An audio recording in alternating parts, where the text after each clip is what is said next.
What is up, creatives? This is Tom. Welcome back to another video. We got 4 minutes on the clock and I'm going to go through 7 ways to instantly improve your videos. From things from lighting through to post-production, these are fundamentals or quick tips that are instantly going to level up your videos. So let's get started.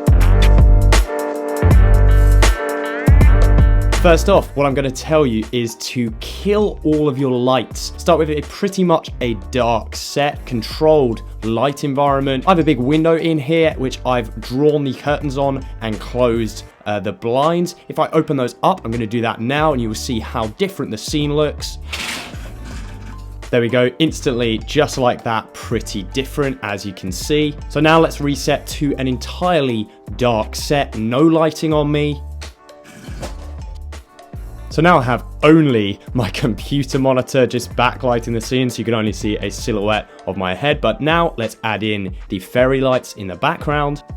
So that obviously immediately lightens up the background, as you can see. Next, we'll turn on the main key light and we'll have this sort of straight above the camera, shining straight at my face. There we go, just like that. That's starting to already look obviously a bit better. But another quick fix is just to move the light away from shining straight at my face to over to the right, and we should get a nicer roll off, bit of shadow on the left side of my face, and that will automatically look quite a lot better.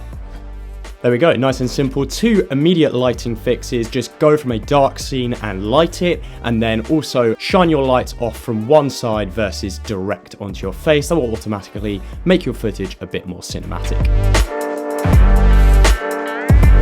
Next up is white balance. Obviously you can correct this in post, but if we go from a nice, well-rounded, well-balanced scene like this to a horrendously white balance scene, you can obviously immediately tell the difference. So just correct your white balance, make sure it looks natural. It doesn't need to be entirely spot on every single time. You can obviously correct it slightly in post, but doing it in camera right at the start will just give you the most flexibility.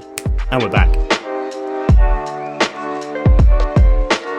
Now let's talk about audio. Audio is obviously insanely important. So as you can hear, I've got a couple of feeds coming into this video now. I'm recording this on an iPhone just to give you, I guess, an idea of what the audio could sound like, and then we can switch back and forward to my mounted microphone. Just shows you the importance of a mic that is placed as close as possible to your subject. I have this microphone here directly placed just out of frame, as you can see, and we can switch over to that feed and it sounds so much better than either a default on-camera microphone or a microphone that isn't close enough to your subject. Even just using a little plug-in 3.5mm lapel mic, like the one I've got strapped to me right now, can make a big jump in quality in the improvement of your audio. If you're interested in this, super cheap, I'll have it linked down below.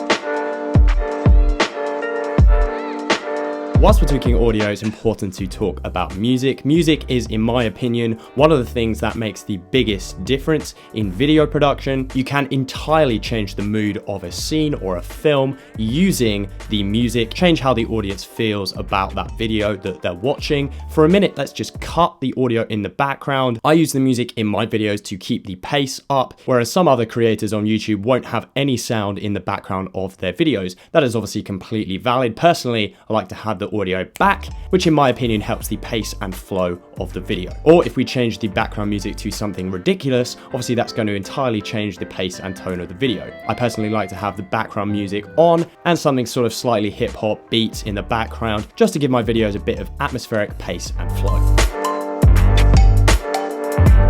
Another quick way to immediately improve your videos is on-screen elements. You see the dividing slides in between each section of this video? That's an immediate way to improve your production value. Things like lower thirds or end screen titles. These are ways that you can immediately bump up the production quality of your content, and they're super easy to learn and very quick to produce.